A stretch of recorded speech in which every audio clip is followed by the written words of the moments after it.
Bonsoir à tous et bienvenue. Ça y est, c'est la rentrée scolaire, c'est reparti. Ce lundi marque le retour à l'école de quelques 7 millions d'élèves de Côte d'Ivoire. Les acteurs du système éducatif s'attellent chacun à son niveau à donner vie à cette nouvelle expérience. Le lancement officiel a eu lieu au lycée municipal d'Etekoubé. Nous nous y rendrons en début de journal. Les élections s'enchaînent en Côte d'Ivoire. 8 jours après les locales, place à la campagne pour les sénatoriales qui sont prévues le 16 septembre prochain. En attendant, on vous précise dans cette édition qui va voter à cet autre scrutin, tout ce qu'il faut savoir sur le collège électoral spécial chargé d'élire la deuxième chambre du Parlement de Côte d'Ivoire. Et puis à l'étranger, le bilan du séisme au Maroc ne cesse de s'alourdir. La journée de ce lundi est cruciale pour retrouver des survivants. Plus de 48 heures après le séisme de magnitude 7 qui a frappé le pays dans la nuit de vendredi à samedi, le dernier bilan frôle les 2700 morts et plus de 2500 blessés. Lundi 11 septembre 2023, c'est la rentrée scolaire en Côte d'Ivoire. C'est donc reparti pour 9 mois d'apprentissage pour quelques 7 millions d'élèves. Les acteurs du système éducatif s'attellent chacun à son niveau à donner vie à cette nouvelle étape de formation. Le lancement officiel a eu lieu au lycée municipal d'Etekoubé en présence des autorités compétentes. Les précisions de Mardoché Kwasi et Tanguy Konan. Lycée municipal d'Atekoubé, au village d'Abobo-Doumé.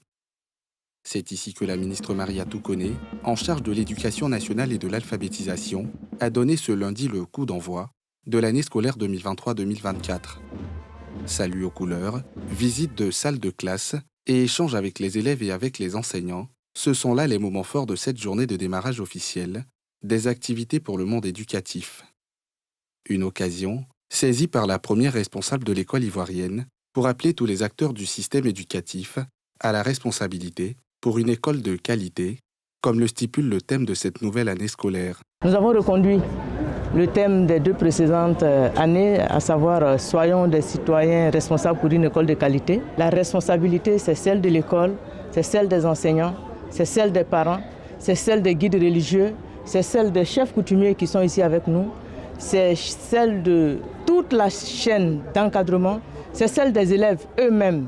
Nous voulons souhaiter une bonne année scolaire à tous les élèves, à tous les enseignants également. Nous souhaitons que 2023-2024 soit une année apaisée, une année sans grève, une année sans congé anticipé, une année qui permette d'obtenir efficacement le canton morais et une année donc avec de très bons résultats à la fin de l'année. L'année scolaire 2023-2024 est prévue pour s'achever le 12 juillet prochain, soit 10 mois d'activité. Les élèves et les enseignants seront en vacances du 13 juillet au 8 septembre 2024. Nouveau challenge et nouvelle perspective, les élèves et membres de l'encadrement scolaire éprouvent des sentiments de nouveau départ entre nouveaux objectifs à atteindre et un calendrier scolaire bien chargé. Les uns et les autres mesurent les enjeux de la nouvelle année scolaire. L'une de nos équipes de reportage s'est rendue dans plusieurs établissements scolaires primaires, secondaires publics et privés. Ambiance relayée par Mardoché Kwasi et Tanguy Konan. Dans ce groupe scolaire secondaire privé de la commune de Yopougon, c'est le calme plat dans la cour de l'école, dans le hall de l'établissement spécialement aménagé pour les renseignements et les inscriptions. Élèves et parents d'élèves sont bien présents pour les formalités administratives. Les inscriptions qui ont débuté courant fin août se poursuivent. Ce matin, nous avons un peu d'engouement. Les parents ont traîné un peu, mais pour ce jour, vraiment, il y a de l'engouement. Dès 7h30, les enseignants ont pris attache avec quelques premiers inscrits.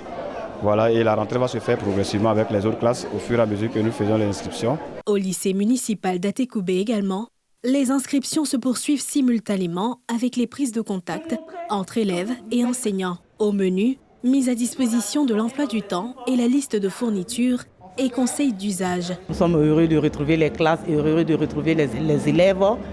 C'est avec joie aussi que nous répondons à l'appel de Madame le ministre qui veut une école de qualité qui sera à mesure de former des citoyens responsables.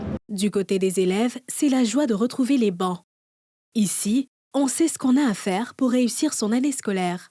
Cette année, j'ai pris les dispositions de me concentrer, voilà, de pouvoir commencer cette classe de terminale avec la force qu'il faut, voilà, pour pouvoir avoir le bac, voilà, et rendre fier ma famille. Donc pour moi, je devrais me mettre au travail à partir de maintenant et ça ira. Je suis vraiment contente et j'ai vraiment hâte de commencer les cours. Cette année, je dois plus étudier, mettre l'amusement de côté et bien suivre en classe pour réussir mon examen en fin d'année. Si certains élèves sont déjà inscrits et ont démarré les cours, plusieurs autres sont en pleine inscription. Les plus petits se font accompagner par leurs parents. Étape par étape. Alors, je suis dans la première étape. Je vais d'abord aller tirer les photos pour pouvoir venir l'inscrire physiquement. Je compte changer beaucoup avec mes enfants. Je vais visiter souvent l'école et va rentrer en contact aussi avec les professeurs, les différents professeurs, pour voir si l'enfant travaille, dans quelle matière il est fort, quelle matière il ne comprend pas, s'il vient régulièrement à l'école. Nous avons fini l'étape de l'inscription, donc nous allons aller chez les éducateurs pour pouvoir connaître sa salle. Ça me fait plaisir de venir l'accompagner et puis de voir comment tout se passe. À la maison, nous lui avons donné des conseils, puis j'ai confiance à ma fille, donc je sais qu'elle va nous donner de bons résultats aussi à la fin. À l'école primaire également, l'heure est à la reprise des cours. Dans cet établissement public de la cité Laurier d'Atoban, dans la commune de Cocody, la direction veut garder le cap de l'excellence. C'est depuis 15 ans que nous sommes là, que nous travaillons avec notre équipe et depuis 10 ans, les résultats suivent. Cette année, le cachet, c'est encore et reproduit ce que nous faisons depuis 10 ans, c'est-à-dire réaliser un résultat parfait au CM2, mais installer les 100% du CP1 au CM2. Pour que nos enfants aient cette envie de venir et étudier, il a fallu que nous organisions cette rentrée solennelle pour motiver encore et davantage nos élèves. Pour cette première journée de l'année scolaire 2023-2024, les cours ont effectivement repris dans certains établissements, alors que d'autres consacrent ce premier jour aux prises de contact. Les inscriptions, elles, se poursuivent dans la quasi-totalité des établissements. Un sujet que vous pourrez voir en entièreté sur nos plateformes digitales et certainement dans nos prochaines éditions. À cette rentrée, il y a aussi ces familles qui expérimentent la toute première entrée de leurs enfants, le début d'un long cheminement, insoupçonné souvent. Pour les élèves des cours préparatoires, ce moment marque le début d'une nouvelle aventure, comme nous le montrent Bénédicte Siluyer et Fulgence Kissiedou. Dans cet établissement primaire à Atécoubé, l'heure est à la prise de contact. Pour ce premier jour d'école, dans cette classe de CP1, les enfants sont plutôt excités à l'idée de se faire de nouveaux amis. Comment ça va, mardi? Très bien, mercredi. Très bien. J'ai travaillé, j'ai appris à lire, à écrire et puis à compter. Oui, je suis contente. Ce qui n'est pas le cas pour ce petit garçon. L'environnement ne l'amuse pas du tout. Je suis venue accompagner mon fils, mais il pleut. Il ne veut pas rester, donc on se retourne pour demain, pour bien se préparer pour demain. Si pour ces écoliers, la rentrée des classes a été possible aujourd'hui, d'autres, par contre, regagneront les classes plus tard. Au secrétariat de cet établissement de la même commune, il y a du monde. Plusieurs sont encore à l'étape de l'inscription. Je suis venue faire l'inscription de mon enfant. Je suis un peu en retard, mais beaucoup de courses, peut-être beaucoup de trucs à faire, donc du coup, c'est aujourd'hui que j'ai eu le temps. Le directeur incite les parents à inscrire les enfants avant la date de la rentrée fixée par le ministère de l'Éducation nationale. Le cours ont déjà commencé. Je voudrais dire aux parents de ne pas attendre. De ne pas attendre, de fixer eux-mêmes leur date. Le gouvernement a fixé une date de rentrée. Et quand les enfants sont inscrits tôt, alors les maîtres sont dans la possibilité de travailler correctement. La reprise des cours a été effective aussi dans cet établissement à Koumassi. Ici, ces élèves de CP2 ont eu droit aux cours de révision. Nous avons commencé les révisions, oui, le CP1, puisque bon, ils viennent du CP1. Il faut commencer les révisions d'abord. Heureux de retrouver leurs petits camarades, ces enfants ont exprimé leur enthousiasme. A, O, U, I, E, et tout s'est bien passé. On a étudié, on a mangé et on a pissé. Et puis on est rentré en classe. Tout comme ces enfants, ce sont un peu plus de 7 millions d'élèves qui ont retrouvé le chemin de l'école ce lundi. Une fois en classe, il faut écouter, s'exercer et surtout apprendre grâce aux livres et autres manuels scolaires mis à la disposition des classes pour faciliter l'enseignement. Et justement, la rédaction a entrepris de comprendre comment se fait le processus de sélection des différents manuels scolaires. Plus encore, quel est l'organe qui s'en occupe? L'éclairage de Moussa Nikiema et Tanguy Kona. Mathématiques, lecture, histoire-géographie, des livres et supports pédagogiques pour faciliter l'enseignement durant l'année scolaire. Mais avant d'arriver en classe, ces documents passent par un processus rigoureux de sélection par la direction de la pédagogie. La première étape, c'est la requête. Ça veut dire que le ministère demande à tous ceux qui le souhaitent de venir proposer des ouvrages. La deuxième étape, c'est la phase de l'analyse. La troisième étape, ce sont les commissions qui se réunissent. Et enfin, on a la commission d'agrément elle-même, la quatrième et dernière étape, et qui finit par publier donc la liste qui a été validée par les membres de la commission. Sur le terrain, les librairies évoquent une trop grande présence de livres et manuels pour la même classe. Avant, dans le temps, quand on dit j'ai besoin d'un livre de français CP1, c'est le livre unique. Mais aujourd'hui, on dit français CP1. Nous, libraires, on demande à la personne lequel. Parce qu'il y a 1, 2, 3. Donc, ça fait que tout ça, nous devons avoir. Chaque professeur demande plus ou moins ce qu'il veut. Et là, vous êtes obligé d'avoir tout en même temps. Contrairement aux autres années où on suivait un programme unique, là où tout le monde avait les mêmes livres et autres. À cette question, le sous-directeur de la pédagogie éclaire. Un seul manuel est conseillé par classe. Au stade actuel, la commission autorise 5 manuels par niveau. Mais le processus du choix du manuel appartient aux équipes pédagogiques en région et dans les établissements scolaires. On ne peut pas conseiller plus d'un manuel par niveau. C'est un seul qui a été retenu. C'est selon le besoin du parent. C'est parfois le besoin aussi des enseignants. Autre manuel mis au programme, les romans de classe. Eux aussi sont sélectionnés à travers des critères déterminés. Est-ce que l'ouvrage-là vient répondre à un besoin précis? Vous avez des critères de cohérence. Est-ce que ces ouvrages sont écrits conformément aux règles de la langue française? Est-ce que ça remplit tous les critères de manuel? C'est cet ensemble de critères-là qui restent des éléments permanents qui permettent de retenir ou de ne pas retenir des ouvrages. L'année dernière, ce sont 222 œuvres qui ont été traitées, dont 44 pour le primaire, parmi lesquelles 76 ont été agréées, 80 recommandées et 66 ajournées. Makeretti fait partie de ceux dont l'œuvre a été retenue. Évidemment, j'en suis heureux. C'est une forme de reconnaissance nationale par les instances de la pédagogie. Je pense que tout est lié à 2 facteurs. Il y a le thème, l'éducation nationale est sensible à certains thèmes. C'est par rapport à ce qu'on veut enseigner aux enfants. Mais il y a aussi l'écriture. Le thème c'est important, mais il faut que les livres soient bien écrits. Le début de l'année scolaire est prévu le 11 septembre en Côte d'Ivoire. La direction de la pédagogie invite les enseignants et responsables d'établissements à respecter les procédures mises en place afin d'assurer une meilleure qualité de l'enseignement.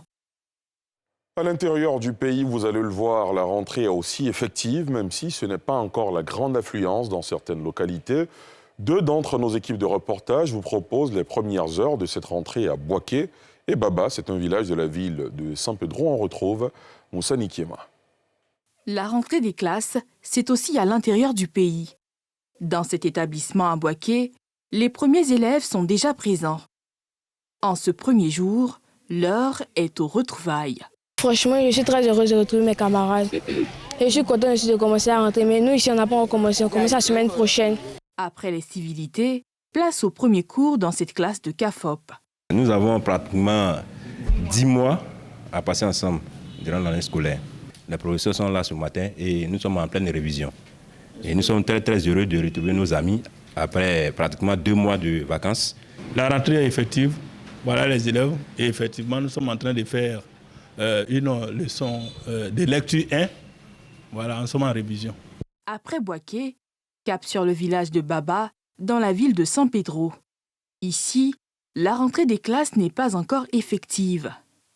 Certains parents sont encore à l'étape des inscriptions, tandis que d'autres peinent à le faire. Ce matin, quand j'ai vu les enfants passer, puis je n'ai pas l'argent pour mettre mes enfants à l'école, en tout cas, ça m'a trop travaillé, ça m'a touché. Si mon mari était là, il allait s'occuper. Mais moi aussi, il doit faire, il ne peut pas faire, parce que ce qu'il vend là, ça ne marche pas. Ce matin, j'ai vu des enfants qui sont partis à l'école. Ça m'a fait un pincement au cœur parce que je n'ai pas encore eu les moyens pour scolariser mon enfant. Directeur de l'établissement, Sylvain Boisdi invite les parents à régulariser la situation de leurs enfants. Et ce matin, tous les enseignants étaient présents. Et c'est seulement au niveau des élèves, il y a eu un peu d'élèves, mais pas trop d'affluence.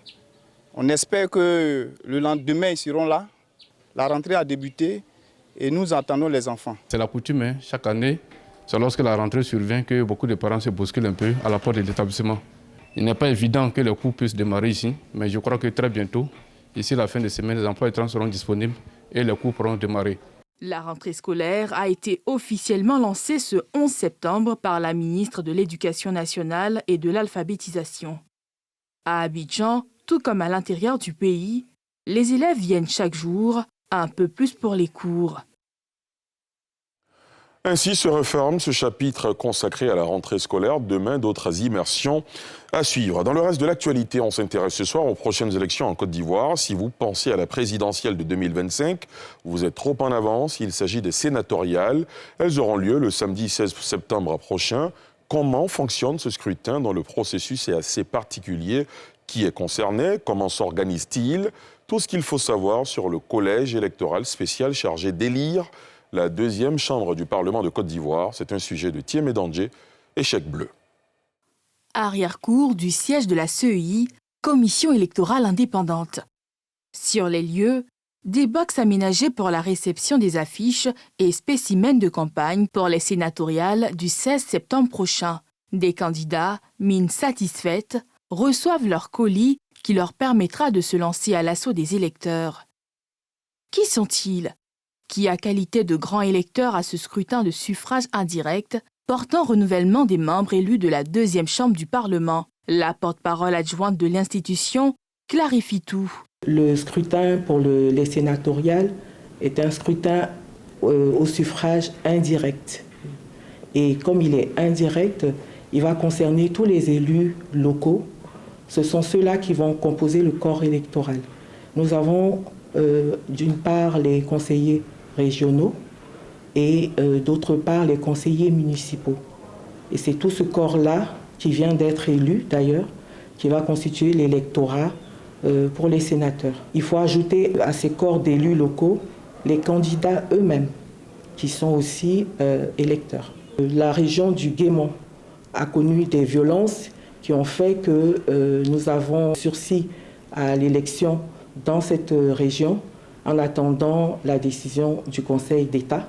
Et nous allons donc nous retrouver avec 32 régions au lieu des 33 initialement prévus. Les lieux de vote vont être dans les chefs-lieux de région. Et il y aura donc un lieu de vote par chef-lieu de région. Depuis ce lundi 11 septembre, les 242 candidats issus des principales forces politiques du pays, dont le RHDP, le PDCI-RDA ou encore le FPI et des indépendants, sont à la pêche des suffrages des 9 430 grands électeurs répartis dans 199 bureaux issus de 32 lieux de vote, soit 2 districts et 30 régions du pays, à l'exception du Guémont, où les résultats ont été invalidés pour violence à Quibli. Alors que le contentieux des élections locales n'est pas encore vidé, la polémique autour de la tenue de cette élection bat son plein. Là encore, la commissaire en charge de la région du Go fait des précisions. Pour ce qui concerne les sénatoriales, la loi ne fait aucune obligation à la commission électorale d'attendre la fin du contentieux des conseillers régionaux et municipaux avant de proclamer la liste définitive. Donc nous avons, conformément au texte, fait la proclamation de la liste et nous poursuivons le calendrier électoral tel que prévu par la commission électorale. Devenu bicaméral depuis l'adoption de la Troisième République en 2016, le Parlement ivoirien compte désormais 2 chambres. l'Assemblée nationale, chambre basse, et le Sénat, chambre haute, avec un tiers de membres nommés par le président de la République et 2 tiers élus au suffrage universel indirect pour 5 ans. Le Sénat sortant est présidé par Aoussou Jano Kouadio, candidat malheureux aux élections régionales dans le Bélier. Une défaite qui ne lui a pas fait perdre sa qualité d'électeur. Étant membre du nouveau conseil régional proportionnellement au suffrage exprimé en sa faveur le 2 septembre dernier. La lutte contre le transvasement des bouteilles de gaz se poursuit. L'intérieur du pays est aussi concerné, comme c'est le cas à Bouaké, où une 50aine de machines ont été saisies par les services du ministère du Commerce et de l'Industrie. En collaboration avec les forces de l'ordre, le ministère en question invite les opérateurs à travailler dans le cadre de la loi afin de garantir des services de qualité et une meilleure sécurité des usagers, comme nous le montre Moussa Nikiema. C'est une 50aine de machines à pompe et de transvasement illicite de gaz butane qui ont été saisies par la direction régionale du Béquet, du ministère du Commerce, de l'Industrie et de la promotion des PME. Un résultat obtenu à la suite d'une période de sensibilisation auprès des populations de la ville. Ces 3 derniers mois, nous avons entamé donc le contrôle traditionnel que nous menons contre la détention à vue de la vente de produits périmés, produits prohibés. Mais à cela s'est ajouté cette fois-ci le contrôle dans le secteur du gaz. Ils le font donc en altérant les qualités substantielles même du gaz butane.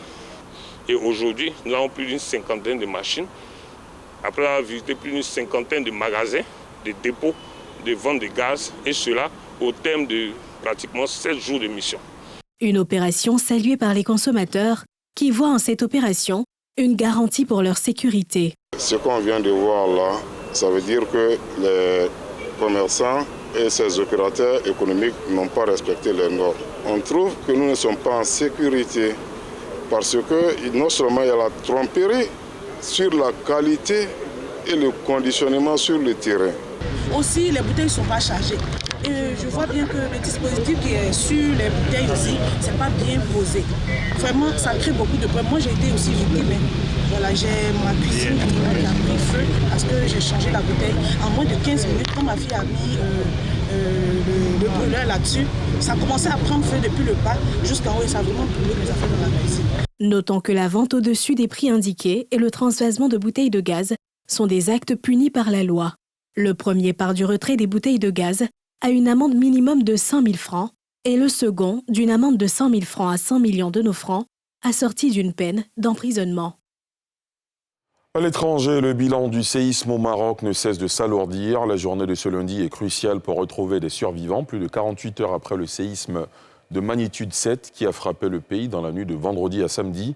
Le dernier bilan frôle les 2700 morts et plus de 2500 blessés. Les 8000 Marocains de Côte d'Ivoire, sous le choc, organisent l'aide en faveur des victimes. On fait le point avec Pierre Dupomel.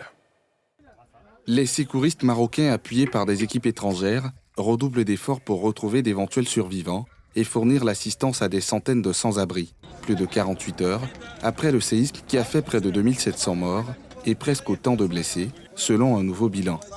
C'est le séisme le plus meurtrier du royaume depuis plus de 60 ans. En Côte d'Ivoire, où vivent plus de 8 millions de Marocains, c'est le choc. Je vous dis, c'était un grand choc. On n'a pas le mot à dire. Nous sommes choqués, c'est tout à fait normal, mais c'est la volonté de Dieu. Nous sommes croyants, nous croyons à Dieu. Tout ce que Dieu décide, on n'est pas contre. Et on ne savait pas quoi faire, on a pleuré, on a crié, parce que c'était vraiment, on cherchait à avoir des nouvelles de toute la famille. Moi, je viens d'une ville qui s'appelle Fès. Le séisme a touché ma ville, mais ce n'était pas trop fort. En tout cas, dans cette ville, actuellement, il n'y a pas de problème. Mais c'est de côté de Marrakech et les environs de Marrakech que ça tapait très fort. Je suis vraiment triste pour cette nouvelle. On prie le bon Dieu pour que leurs âmes se reposent en paix. Ces Marocains de Côte d'Ivoire ne veulent rester en marge de l'élan de solidarité qu'a suscité ce drame. En Côte d'Ivoire, les Marocains résidant en Côte d'Ivoire, on essaye de voir comment on peut envoyer l'aide à nos frères et sœurs qui sont là-bas au Maroc. Ça, c'est les choses qui viennent de Dieu. on ne peut rien faire, on peut dire que inna lillahi wa inna ilayhi raji'un. Sur place, la collecte de sang pour la prise en charge des victimes se poursuit. Cette catastrophe humanitaire dans le royaume a suscité un élan de solidarité entre Marocains, mais aussi à l'échelle mondiale. Et au terme de ce journal, je vous rappelle que NCI Sport reprend du service. Tia et ses consultants reviendront sur la semaine des éléphants footballeurs. En cette période de trêve internationale, à la veille du match contre le Mali, vous aurez également droit à une interview exclusive de Mariam Daogabala, ex-présidente du comité de normalisation de la Fédération ivoirienne de football, FIF, qui s'exprime pour la première fois depuis la fin de sa mission. Voilà, c'est ici que prend fin ce journal préparé par l'ensemble de la rédaction. Merci de l'avoir suivi. Bonne rentrée scolaire à toutes et à tous. Demain à 19h50, vous avez rendez-vous avec Mélina Makissi.